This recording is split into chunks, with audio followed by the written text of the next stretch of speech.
Hello guys and welcome back into new brand video. In today's tutorial, I'm going to show you how to view the debug logs in Salesforce. So make sure to watch the video to the end and follow these steps. So first, let's open the developer console.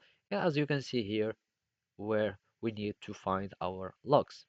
So simply, if you have some checkpoints, you can start debugging your code, etc.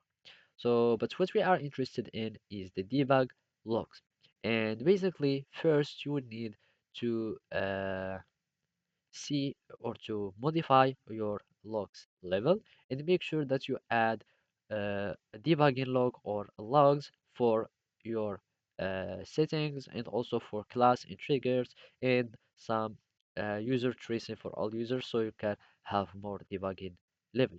So as you can see here, you can start adding a debug level for this one and you can start debugging, etc. Now, where we can find the debug logs, you need simply either to start testing by having a new run or open and execute an Nimbus window, and from there you can start debugging.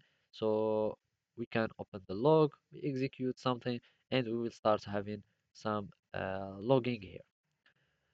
Now we can also go to the setup and from there we can have our debug logs. So let's just type debug and from here there is the debug logs and the debug mode.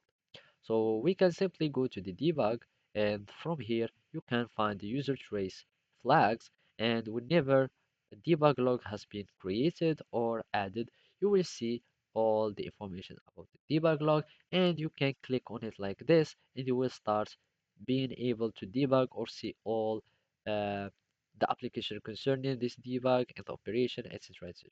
So basically that's it. Thank you for watching. See you next time.